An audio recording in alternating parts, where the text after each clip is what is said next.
जय रघुनाथ जी की। ये जो बीकानेर रॉयल फैमिली का ट्रस्ट वाला मामला है, उस बारे में एक और निवेदन है कि इस ट्रस्ट में कई लोगों ने तर्क दिया कि साहब वो सब महिलाएं थी इसलिए इन 3 पुरुषों को रखा गया। वाह क्या तर्क है।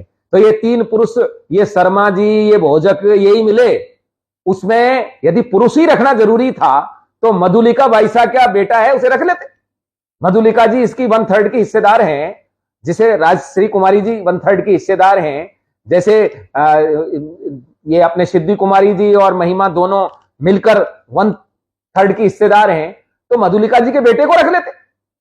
पर ये तो तर्क नहीं, कुतर्क है कि किसी को आदमी को रखना तो इनको रख लिया। मेरा एक ही निवेदन है कि ये जो मुद्दा है, ये किसी राज परिवार या किसी पर्सनल प्रॉपर्टी का मुद्दा नहीं है। ये हमारी विरासत, हमारे इतिहास, हमारी धरोहर, हमारी संस्कृति, हमारे अभिलेख, हमारी पोथियों से, हमारे सबूतों से हमारी इतिहास चोरी को रोकने में एक प्रमुख प्रमाण है। इनके साथ छेड़छाड़ होगी जब ये किसी दूसरे के हाथ में चले जाए, और ये चले गए दूसरों के हाथ में, क्योंकि सिद्धि कुमारी जी अविवाहित है, उनका आगे चलकर कोई इसमें रहने वाला नहीं है। राजश्री कुमारी जी को और मधुलिका जी को बाहर कर ही दिया, तो अब इस ट्रस्ट में यही जो रहेंगे, जो 3 तो भोजक शर्मा ये हैं और एक वो जो चौकीदार जी रखे हैं। तो कुल मिलाकर ये संस्कृति खतरे में है।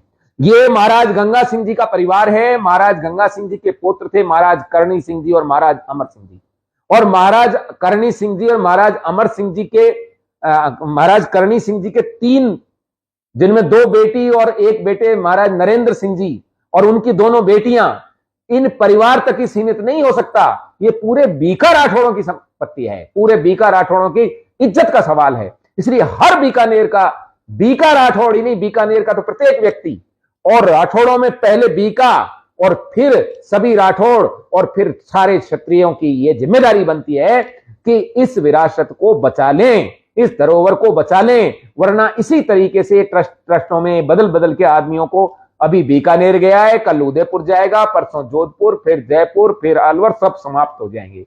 तो मेरा आपसे निवेदन है, इस मुद्दे पर गंभीरता समझें। 9 तारीख को कमिश्नर उदयपुर के पास केस है, जहां निश्चित रूप से हमें आशा है कि न्याय मिलेगा, और यदि वहां न्याय मिला तो ठीक, वरना फिर 9 तारीख बाद बीकानेर में इन सारे जो ट्रस्ट की प्रॉपर्टीज है उस पर धरना देने की आवश्यकता पड़ेगी। और आप सबकी मुझे जरूरत है, मैं तैयार हूं, आप तैयार हैं। जब मुझे भय नहीं है तो आपको किस बात का भय, आप भी तो क्षत्रिय हैं। तो मेरा ये सबसे निवेदन है। और एक चीज और, ये जो गुंडे बैठा रखे हैं, ये पुलिस बैठा रखी है, किस लिए बैठा रखी है, किसके पक्ष में बैठी है? क्या राजश्री कुमारी जी वहां गुंडे लेके आएंगी?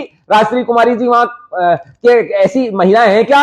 अर्जुन अवार्डी हैं, देश की प्रतिष्ठा का सवाल है, निशानेबाज रही हैं। इसलिए तुरंत सरकार समझ ले और सिद्धि कुमारी जी भी समझ जाएं। जय रघुनाथ जी की जय। छात्र।